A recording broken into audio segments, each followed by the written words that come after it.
શિવરાત્રિ આવે ને એટલે આપણે શક્કરિયાની તો અલગ અલગ વાનગીઓ તો જરૂરથી બનાવતા હોય, અને એમાંય ખાસ કરીને શક્કરિયાની મીઠાશવાળી વસ્તુઓ જ બનતી હોય.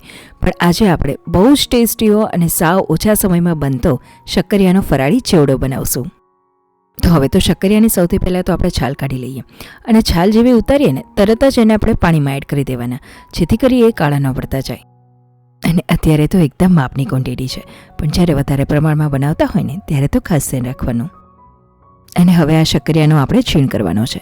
તો છીણ કરવા માટે આ રીતે જે મીડિયમ સાઇઝની છીણી હોય ને એ જ લીધી, કેમ કે આમાં તો કેવું કે ચેવડામાં જો બહુ વધારે પડતો મોટો છીણ હોય કે સાવ ઝીણો છીણ તો એ ખાવામાં નહીં મજા આવે. તો આ રીતે એકદમ મીડિયમ સાઇઝનો છીણ થાય ને તો એ જ રીતની છીણી લેવાની. અને આ છીણને આપણે હવે તળવાનો છે. તો તળતા પહેલાં આ રીતે 10 મિનિટ માટે થોડો કોરો થાય ને એ રીતે સ્પ્રેડ કરી દેશું. આમ તો આ ચેવડો ક્રિસ્પી જ બનશે, પણ એમ છતાંય થોડો સ્વાદ વધે ને એટલા માટે શિંગદાણા અને થોડા કાજુ બદામ આ બે વસ્તુ આપણે તળીને એડ કરી દઈશું.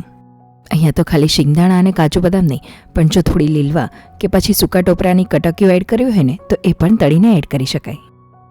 અને છીણ થોડો આ રીતે સુકાઈ જાય ને પછી જ આપણે તેલમાં એડ કરી દઈશું. હવે જ્યારે તેલમાં એડ કરીએ ને એટલે તરત જ આપણે તેને હલાવવાનો નથી, કેમ કે આ રીતે એકદમ ઉભરો થઈને બહાર આવવા લાગશે.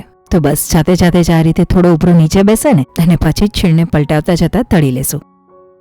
તો બસ આ રીતે થોડો ગુલાબી જેવો થાય ને ત્યાં સુધી તળી લીધો. અને હવે આપણે તેમાં શિંગદાણા અને કાજુ બદામ સાથે સાથે થોડો હવેજ મસાલામાં બહુ વધારે બીજા કોઈ નથી એડ કર્યા, લાલ મરચું પાવડર અને થોડું મીઠું એડ કરી દીધું. તો તમને આ રેસિપી કેવી લાગી એ મને કમેન્ટમાં જરૂરથી જણાવજો. અને જો વિડીયો ગમ્યો હોય તો લાઇક, શેર તેમજ આ ચેનલને જરૂરથી સબસ્ક્રાઈબ કરજો. ખૂબ ખૂબ આભાર.